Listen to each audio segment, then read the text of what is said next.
most relevant rather, I should just get straight to the point, is when I was watching it, I went into it pretty much completely blind, and that's like a really rare thing for me, because I usually look up series that I want to check out, just to get people's general opinion of them and stuff, and like when I'm getting people's general opinion of whether the series is good or not, it's kind of impossible to avoid seeing the most basic plot points of that series, such as where it takes place, what the characters are like, and things of that nature. So Attack on Titan, I just went in pretty much completely blind, and when in the first like 4 or 5 episodes, I was really into it. Like it felt like nothing I'd ever seen before. You know, it was just like you weren't watching characters in a hopeless situation. You felt that hopelessness that they felt, and I just really enjoyed it. I was like, wow, this is really something special. I'm really enjoying this. And then when in episode 4 or 5, when Eren, spoilers by the way, I'm sorry guys, spoilers, when Eren quote unquote died, I was going crazy. I was like, holy crap, I've never seen this before. I've never seen a series where they've killed off the main character. And you know, I was speculating like all week before the next episode aired, like what are they going to do? Where are they going to go from here? Are they going to shift focus onto Mikasa or Armin, or how are they going to, you know, go on from here? And when they brought Eren back, I was kind of like, I don't know how I feel about that. I mean, when I thought about it more later on, it kind of made sense. I understand why they did what they did, like made Eren into a Titan and all that, because he is like humanity's last hope, really. I mean, without Eren, I don't know how else they would survive unless they dwarf the Titans from the power that they had in the first 4 episodes. Because in the first 4 episodes, the Titans are just devastatingly powerful compared to the humans, and they really like hammer in that hopelessness. Like humanity has pretty much no hope against these things. So unless they really dwarf them, like if they committed to Eren's death, the only way I could see them really, you know, making sense for the humans to survive is to dwarf the Titans a lot from the power they had in the first 4 or 5 episodes.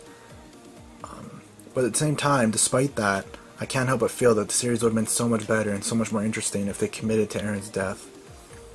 I really wish they would have done that. It would have been way more interesting, I think. So yeah, I still really enjoy the series. I still like it a lot. It's just something I wanted to talk about and mention.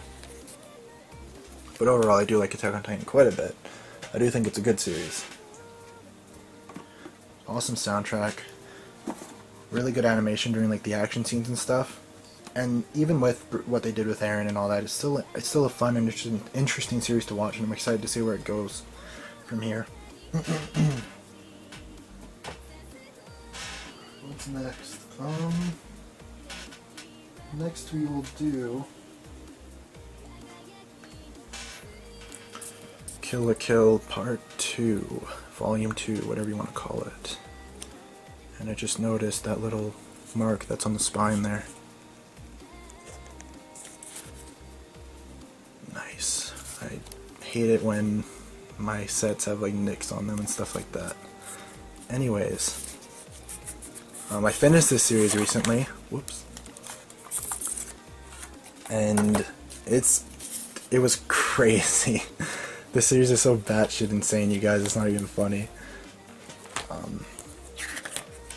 But just, you know, to sum it up, I did enjoy Kill la Kill quite a bit. In the last few episodes, there were a little bit... Oh no, I think there's another side to this. In the last few episodes, there were one too many, you know, plot conveniences for my personal taste. It kind of bugged me a bit, but it wasn't like game breaking or anything.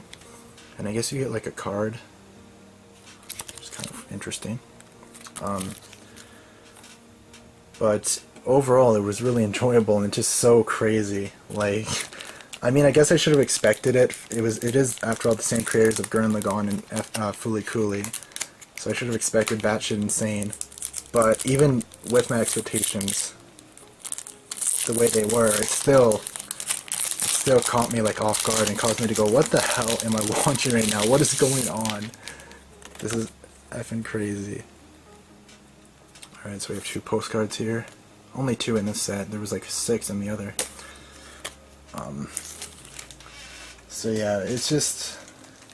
It was a good series. I liked it a lot. It's not the best thing. It's obviously not perfect. But... it is a good... a pretty good series. Like, if you don't take it seriously... That's, I think, the main thing to enjoy Kill la Kill, is just don't take it seriously. And I don't think it's a series that's meant to be taken seriously, to be honest. I don't think the creators of Kill la Kill ever intended it for it to be taken seriously. That's just what I think, though. I could be wrong. So yeah, we have Mako on here. I like the way they like do these cases. These, I know this one at the very least was on one of the Japanese Blu-ray volumes, so that's pretty cool. And then we have the 2 discs. I'm pretty sure, how many episodes are on this? 5? I think. I'm not sure. Anyways, one other cool thing about this set is that there's a bonus DVD that features the making of kind of documentary. That kind of goes into like the behind the scenes of the making of Kill la Kill, which is really, really cool. I'm really excited to watch that because Little Witch Academia had the exact same thing, and I really enjoyed watching that. I thought it was really interesting to see the behind the scenes of how they made it. So I'm interested in checking that out for Kill la Kill as well. So that's a really, like, I think that is a really nice extra. I really like extras like that. So just a second. It's just a nice step up from, you know, like clean openings and clean endings, which are extras on like every Blu-ray release ever. Alright. Next up we have Nisokoi, Volume 1. I have not watched Nisokoi, but I've heard a lot about it because there are a crap ton of arguments on who is best girl in this series. I just want to say real quick as well, I really like the cover art for this release, for this volume. I really, really like that a lot. So, let's get that out. That's the poster, I think? What is that? Yes, it is. See, I'm really looking forward to checking Nisokoi out after all I've heard about it. It looks like a really interesting series. I've seen clips of it here and there, and it looks like a really fun, enjoyable series. I'm not really sure what else to say about it, really. One thing I can say is that this is probably Aniplex's most bare-bones release to date. That's a nice background image there for the Blu-ray case. Which is really a shame, because when they release really bare-bones stuff like this, it gets harder to justify the premium prices. Like, it feels like with this release they brought down the quality, but it still expect the consumer to pay that premium price. With every other release they've done, I can justify it because, you know, the extras are really... I can't say if the extras are good on this or not, to be honest. But on other sets, the extras are really good. You know, it had like a poster and postcards and all these cool extras and a nice rigid box. But this is just a flimsy, you know. It's like the slipcover for HAL. It's really flimsy feeling, and you know, you just get the Blu-ray disc. You don't really get a soundtrack or, you know, anything like that. It just feels really bare bones, and it's still pretty nice. Like, you still get the postcards and stuff, I guess. But I just hope this doesn't become too much of a trend for Aniplex. I hope that they keep up their premium releases and don't gradually go down in quality, because if they do, it'll be harder to justify those premium prices. So yeah, postcards here. And these are actually the end cards for the various episodes, for the first 5 episodes, I believe. And these are always cool. This one's probably my favorite. I like that a lot. But, I mean, it's still a pretty nice set. You know, you get your postcards and stuff, and it's just... I don't know. It's not quite at the same level as their other releases. It's the same for Kill la Kill. Like, Kill la Kill is actually still pretty good of a release, but they brought down the quality of the box from chipboard to whatever quality they use for Kill la Kill. I don't know what it is, but to more of like a cardboardy material. But at least you still get all the all the extras that all the other releases had, like, you know, the soundtracks and making of documentaries and all those kinds of things, which all help to like justify the premium price. But for this one, it's relatively bare bones, so I just hope that I'm just kind of I can't get all this stuff in. I'll just do it later. I'm just like restating what I've already said. But my point is, I just hope it does. I hope they keep up their premium quality releases and don't, you know, gradually go lower and lower in quality like they seem to have been lately, because it makes it hard to justify those premium prices, as I said. Alright, so we're on the last 3 things here, and first up is Monogatari's second season. This is the first arc in Monogatari's second season, Neck and Monogatari White. And this is a good opportunity for me to talk about Monogatari. I never really went into it in my 4th unboxing video, I believe, where I unboxed Bake and Niso Monogatari. I just kind of said, you know, I like these series are good, and then that was really it. I just kind of moved on. I don't believe I really went into why I like the Monogatari series. Alright, so we got the cards here. But I've lost track of what I was saying. Oh yeah, that's right. I really do like the Monogatari series. I feel it's really like, I don't know, like when I watched Bake and Nisei, admittedly I think I didn't pay as much attention to it as I should have. I think there's a lot of things that flew over my head, and I do plan on rewatching them at some point. But when I watched them and was finished with them, I was just kind of like, that was pretty good. Like, I recognized that it was a good series, but I didn't see it as anything too special. And then, so when second season aired, I kind of put it off. I was like, oh, I like Monogatari, but it's not a super high priority. I'll watch second season at some point. And then when I finally watched it, I just got this really strange feeling. Like, it's this is kind of a really weird way to put it, but I'll explain myself why I put it this way. It felt like I was kind of coming home in a sense, and I do recognize that that's a really weird way to put it. But like, how can I explain it? Just when I started watching Monogatari, it was like all the things that I remembered from Bake and Nisei coming back, and I was like, oh, I remember, you know, this feeling I got from Bake and Nisei that no other series really seems to give me when I watch it. Like the feeling I get when watching this series is really unique, only to it, and nothing else I've ever seen. And when I started, I didn't really realize like how much I really enjoyed Monogatari until I started the second season, which might sound really weird, and I'd agree that it is, but I don't know, I just started second season, I was like, wow, I like this series a lot more than I initially thought. And to kind of like go into what I do like about this series is that, first of all, well, in my opinion, the main draw of Monogatari is the characters and their interactions.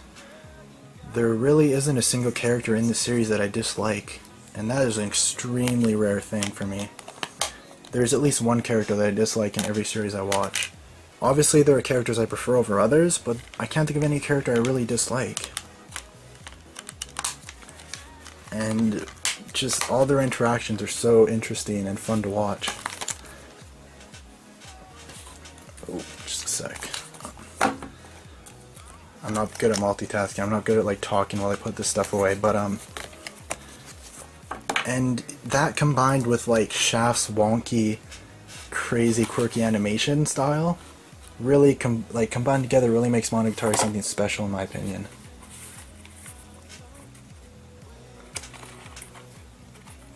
And it's just such an awesome series. I'll do this later.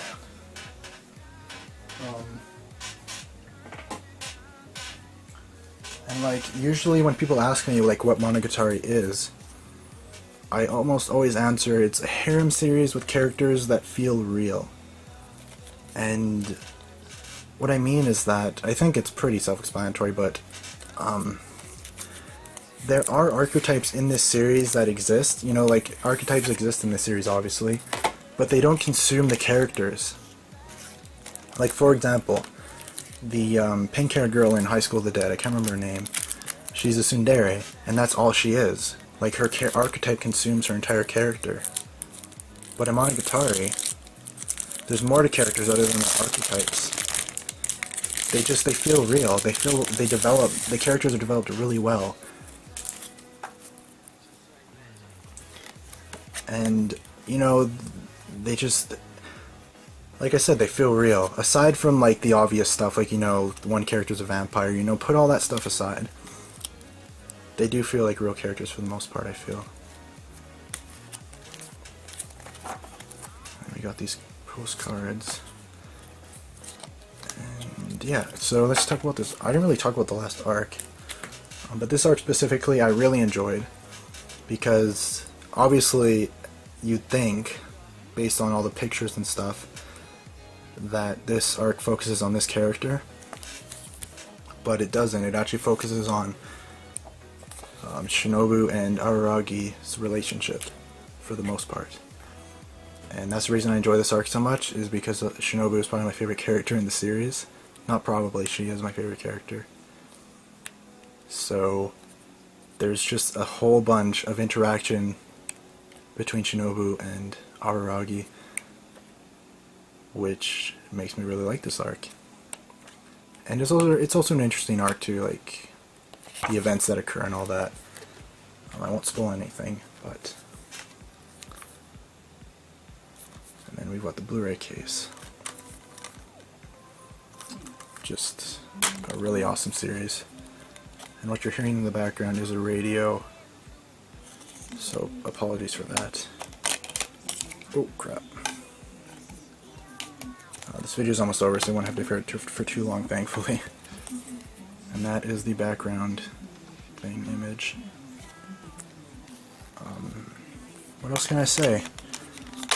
Yeah, I just really enjoyed it. It's probably one of my favorites, if not my favorite so far in this entirety of the second season. I've got one more arc to go. I just finished the second to last arc a little bit ago, and I plan on watching the last arc soon. But out of all the arcs I've seen, this one is probably my favorite so far, just because there's so much Shinobu in it.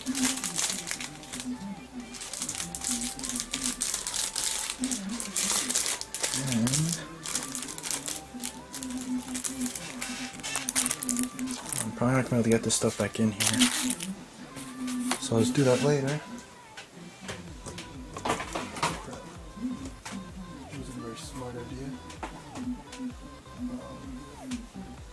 Alright, finally, I got Atari Monogatari, and this one focuses on Nisokoi.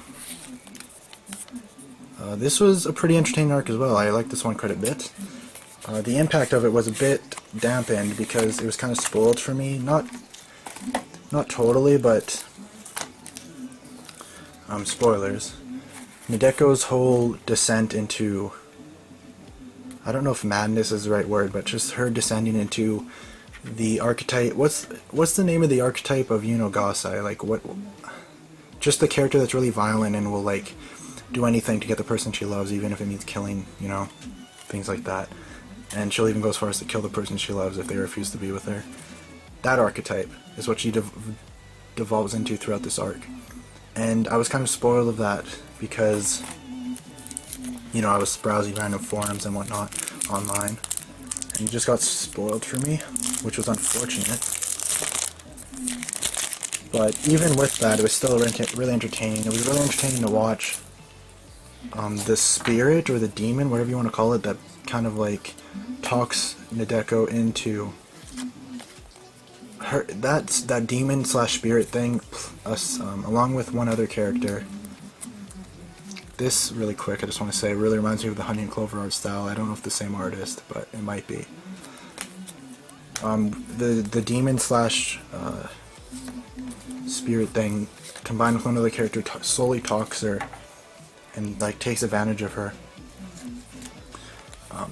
in order to bring her to this state of mind that she is in by the end of the arc. And it's really interesting to watch. And as usual, you know, the regular Monogatari like things, like, you know, just really awesome characters and interactions between them. So yeah, enjoyed this arc a lot. And we have the Blu-ray case, the 2 discs, and finally the background art. And that is it, everybody. I hope you enjoyed. I know I'm not the best at putting my thoughts into words when it comes to describing what I think of series and whatnot. There's a lot of points where I was like having to rethink what I was saying and stuff. Apologies for that. And what else do I want to say? I have no idea when the next unboxing will be. It will likely be after Christmas. It probably won't be for a few months or so. What else? Yeah, I just hope you enjoyed, and is there anything else I want to say? I'm really trying to think, and I'm like talking while I'm trying to think, so I'm just spouting random crap. You know, thank you to all the subscribers, and yeah, I guess that's it. I guess I'll just see you guys next time.